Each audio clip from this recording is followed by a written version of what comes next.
बिस्मिल्लाहिर्रहमानिर्रहीम। अस्सलाम वालेकुम नाज़रीन, आप यूट्यूब चैनल देख रहे हैं। मैं इमरान खान। बाकी सारी बातें इधर उधर की हैं। असल बात यह है कि इमरान खान डील नहीं कर रहा और इमरान खान टूट नहीं रहा।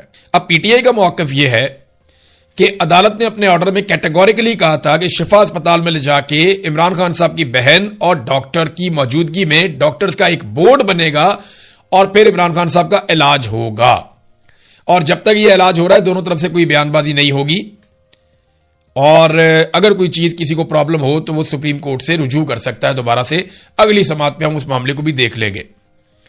अब रोला यह डाल दिया गया कि क्योंकि इमरान खान साहब की बहनों ने एक प्रेस कॉन्फ्रेंस कर दी है तो इसकी बुनियाद के ऊपर उन्होंने तौहीन अदालत कर दी है। यानी इमरान खान की बहनों ने प्रेस कॉन्फ्रेंस की तो ये एक तौहीन अदालत हो गई है। अदालत ने तो मना किया था कि इमरान खान साहब की मेडिकल कंडीशन के ऊपर आपने बात ही नहीं करनी, लेकिन वो जो अदालत ने मना किया था वो तो कंडीशनल था। सादा लफ्जों में आपको बताता हूं कि शिफा अस्पताल मुंतकिल करने के बाद मेडिकल बोर्ड बनना था, फिर इमरान खान साहब के टेस्ट होने थे, फिर उन टेस्टों की रिपोर्टें आनी थी, फिर सुप्रीम कोर्ट ने इन रिपोर्टों पर गुफ्तगू से मना किया हुआ था। ना इमरान खान मुंतकिल हुए, ना उनका मेडिकल बोर्ड बना, ना वहां पे टेस्ट हुए, ना उन टेस्टों की रिपोर्टें आई, तो इन्होंने कौन सी मेडिकल रिपोर्टों पे बात की है? तो ये ऐसा नहीं है। यहां पे देखें ना, दोगला म्यार है लोगों का। हमारे बहुत सारे ऐसे जर्नलिस्ट हैं जो ये कह रहे हैं और बिला वजह कह रहे हैं। बिला वजह तो नहीं है, वजह तो है। हुकूमत के साथ उनके बड़े अच्छे ताल्लुकात हैं। वो चाहते हैं कि इमरान खान साहब से जो उनका बुग़्ज़ है वो निकलता रहे, तो वो बड़े आराम से ये कह रहे हैं जनाब क्योंकि ये इन्होंने बात कर दी इसके ऊपर तो ये खिलाफ वर्जी होगी। भाई, इमरान खान को शिफा अस्पताल में मुंतकिल करना था, इसकी खिलाफ वर्जी नहीं हुई। वो किसने की? इमरान खान साहब के लिए सिक्योरिटी के इंतजाम करने थे, ये जिम्मेदारी किसकी थी? खिलाफ वर्जी नहीं हुई। तौहीन अदालत तो वहां लगती है। मेडिकल बोर्ड बनना था, वो बना ही नहीं, खिलाफ वर्जी नहीं हुई। बोर्ड में इमरान खान की बहन को और उनके जाती मालिज को शामिल करना था, क्या खिलाफ वर्जी नहीं हुई? और इमरान खान साहब को वहां पे दाखिल करना था, उनके टेस्ट होने थे, रिपोर्टें आनी थी, क्या खिलाफ वर्जी नहीं हुई? तो जब इतनी सारी चीजों की खिलाफ वर्जी हुकूमत ने कर दी है तो एक पॉइंट को पकड़ के पीटीआई ने तौहीन अदालत कर दी हुई इमरान खान की बहनों ने, वो कहां जाए? यानी पाकिस्तान में एक अजीब दस्तूर है, जो जुल्म करता है, जो जालिम है, उसको नहीं कहते कि तू जुल्म क्यों कर रहा है। जो कानून तोड़ता है उसको नहीं कहते तू कानून क्यों तोड़ रहा है। जो शख्स निशानदेही करता है ना कि ये जालिम है और ये कानून तोड़ रहा है, उसको कहते हो तूने निशानदेही की, लो तेरे ऊपर तौहीन अदालत लगेगी। ये है पाकिस्तान में इस वक्त कानून की हालत, ये इस वक्त पाकिस्तान में इंसाफ की हालत है। ये होते हुए हम सब लोग देख रहे हैं। इमरान खान साहब ने सुहेल अफरीदी को भी एक पैगाम दिया।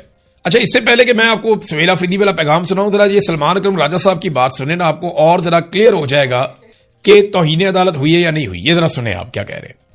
एक बात ये कही जा रही है कि आज जो प्रेस कॉन्फ्रेंस की बहनों ने, डॉक्टर फैसल ने, वो शायद सुप्रीम कोर्ट के सामने दी गई किसी अंडरटेकिंग की खिलाफ वर्जी है। बिल्कुल गलत है ये बात। मैं देख रहा हूं कुछ हमारे बहुत मोतबर दोस्त ये बात कर रहे हैं। सुप्रीम कोर्ट में राष्ट्रम पे खड़े मुझसे सुप्रीम कोर्ट ने यह सवाल किया था कि जो मेडिकल रिकॉर्ड ये बोर्ड शिफा इंटरनेशनल में मुरतब करेगा, क्या आप उस पर सियासत करेंगे? हमने सिर्फ ये अंडरटेकिंग दी थी कि जो मेडिकल रिकॉर्ड है उस पर सियासत नहीं होगी। मैंने ये कहा था कि मेडिकल रिकॉर्ड पेशेंट और उसके खानदान के दरमियान रहेगा, सियासी जमात का उससे कोई ताल्लुक नहीं है। तो हमने कोई खिलाफ वर्जी नहीं की क्योंकि वो मेडिकल रिकॉर्ड तो मुरतब ही नहीं हुआ, वो बोर्ड बना ही नहीं जिसमें डॉक्टर फैसल ने, डॉक्टर उस्मा ने शामिल होना था। लिहाजा ये पहली बात है जिसको याद रखा जाए कि हमारी जानिब से, बहनों की जानिब से, डॉक्टर फैसल की जानिब से कोई खिलाफ वर्जी नहीं। ठीक है जी, क्लियरिटी आ गई। अब ये चीज बड़ी क्लियर है, लेकिन यहां पे लोग घुंघरू तोड़ के नाचने वाले बहुत सारे बैठे हुए हैं। वो तत्ते तवे पे बैठ जाते हैं, रुला डाल देते हैं कि जनाब ये हो गया, वो हो गया, ऐसे हो गया, कारकुन क्यों निकल आए। ओ भाई, इमरान खान है वो, आपने सिक्योरिटी का बंदोबस्त करना है बस।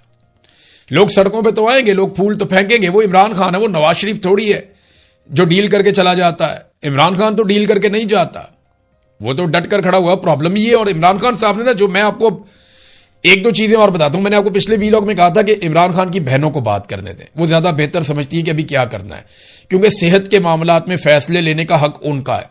आपको मौक़िफ़ पसंद आए या ना आए, आपको सच लगे या कुछ भी लगे, वो मौक़िफ़ उनको ही देना है। लेट देम डिसाइड, क्योंकि वो अपने भाई की जान बचाना चाहती है, उनका सबसे बड़ा राइट है, तो हम उनका मौक़िफ़ ही आपको बताएंगे। लेकिन एक चीज मैं आपको क्लियर कर देता हूं कि इमरान खान साहब ने इस बात को इंश्योर किया है कि अवाम को यह पता चले कि मैं आज भी मजबूत हूं, मैं कमजोर नहीं पड़ा। इसलिए उनकी बहन ने कहा कि फिजिकली मेरा भाई बहुत फिट है। बिल्कुल ठीक है, और यह बात मैं पहले भी आपको बता चुका हूं कि इमरान खान साहब ने अपने आप को फिजिकली मेंटेन रखा हुआ है। वो जानते हैं कि बाहर जाके उन्हें बहुत काम करना है जब भी उन्हें मौका मिलेगा। और दूसरी बात यह है कि वो ये भी बताना चाहते हैं कि मेरे साथ बहुत जुल्म कर रहे हैं, जिसके असरात मेरी इंटरनल हेल्थ के ऊपर पड़ रहे हैं। एंग्जाइटी का मामला है और ये लगातार एक टेंशन क्रिएट की जाती है, एक तनाव क्रिएट किया जाता है, और ह्यूमन कांटेक्ट ना होने की वजह से इमरान खान साहब इफेक्ट हुए हैं। ये बात वो खुद कह रहे हैं, अपनी बहन को बता रहे हैं। वो ये भी बताना चाहते हैं कि मेरे साथ बहुत ज्यादा जुल्म हुआ। वो ये भी बताना चाहते हैं कि मैं फिर भी इनसे टूटा नहीं हूं, ये मुझे फिजिकली डैमेज नहीं कर पाए, इन्होंने मेरे साथ बहुत जुल्म किया। असाब की लड़ाई अभी भी मैं इनके साथ लड़ रहा हूं। तो इमरान खान साहब ने जेल से एक तरह से ये पैगाम भी भिजवाया। अब वो जो लोग कह रहे थे डील हो गई जी, फलानी डील हो गई जी, ये डील हो गई, उनका तो बयानिया उलट गया। ये परवेज रशीद ने भी कहा था, नासिर भट्ट भी था, नवाज शरीफ भी डर गया था, पता नहीं केड़ी डील हो गई, क्या हो गया। जो होना था वो हो गया। डील तो उधर हो गई कि किसी को पता भी नहीं था कि कोई नई कानून साजी होने वाली है, कोई जानता भी नहीं था कि कुछ किया जाएगा। सीडीएफ के तमाम इख्तियारात जो जो इनको मिल सकते थे मैक्सिमम इन्होंने वो अपने पास रख लिए इस कानून साजी के जरिए से जो अब की गई है।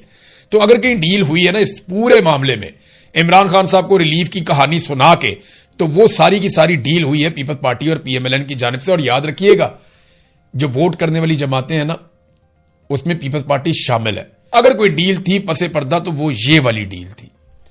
इमरान खान तो वहीं खड़ा है अपने लोगों के इंतजार में। तो लोगों को चाहिए कि वो अपने लीडर का ख्याल रखें, जो आपके लिए इतनी मार खा रहा है, इतनी तकलीफ बर्दाश्त कर रहा है, इतने सालों से वो जेल में पड़ा है, कैदे तन्हाई भुगत रहा है, किस किस्म के असरात उस पर मुरतब हो रहे हैं। उसकी बहनों की हालत देख के आपको अंदाजा हो जाना चाहिए वो इतने आराम से नहीं रोती हैं, वो बहुत मजबूत है शौकत खानम की औलाद, लेकिन हालात उनके लिए कितने मुश्किल कर दिए गए हैं। इस पे जो इंफॉर्मेशन मिनिस्टर है गवर्नमेंट की तरफ से, जो उन्होंने इंफॉर्मेशन दी, वो मैं आपके साथ पहले शेयर कर देता हूं, वो इंपॉर्टेंट है, आपके सामने रखना जरूरी है। इंफॉर्मेशन मिनिस्टर ने कहा ट्वीट करते हुए कि सुप्रीम कोर्ट के फैसले की रोशनी में कैदी को 20 और 21 अगस्त, नाम नहीं लिया, कैदी को 20 और 21 अगस्त 2026 की दरमियानी शब मुनासिब हिफाजती इंतजाम के तहत अस्पताल ले जाया गया। याद रखिएगा, इमरान खान के दौर में नवाज शरीफ का नाम लिया जाता था, कैदी कह के मुखातिब नहीं किया जाता था, मियां नवाज शरीफ कहा जाता था, साबिक वजीर आजम साथ लिखा जाता था। लेकिन ये इतने कम ज़र्फ लोग हैं कि इमरान खान का नाम भी नहीं लेते। कैदी को 20 और 21 अगस्त 2026 की दरमियानी शब मुनासिब हिफाजती इंतजाम के तहत अस्पताल ले जाया गया। माहिर अमराज चशम, माहिर अमराज कल्ब और फिजिशियन समेत मुतअद्दिद मुस्तनद डॉक्टरों की टीम ने उनका तफसीली मुआयना किया और इन्हें तिब्बी तौर पर सेहतमंद करार दिया। उनकी हमशीरा मोहतरमा उज़मा खान तिब्बी मुआयने इलाज के तमाम मराहिल के दौरान मौजूद रहीं। ये तमाम अमल मुकम्मल होने के बाद उन्हें 21 अगस्त 2026 की सुबह तकरीबन 5 बजे अडयाला जेल वापस मुंतकिल कर दिया गया। फिर आगे कहते हैं जी कुछ चीजें इसमें और भी हैं, इन्होंने इजाफा किया कुछ मजीद तफसीलात का कि तिब्बी मुआयना पिम्स अस्पताल में कराया गया जिसमें अल-शिफा के डॉक्टर भी मौजूद थे।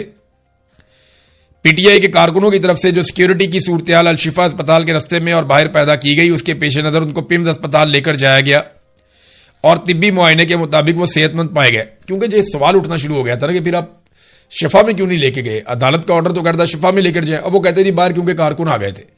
और भाई कारकुन तो रस्ते में थे, अस्पताल के बाहर तो बहुत दूर दूर तक बैरियर थे, पूरा सिक्योरिटी का बंदोबस्त किया हुआ था और ये आपकी रिस्पॉन्सिबिलिटी है सिक्योरिटी का बंदोबस्त करना।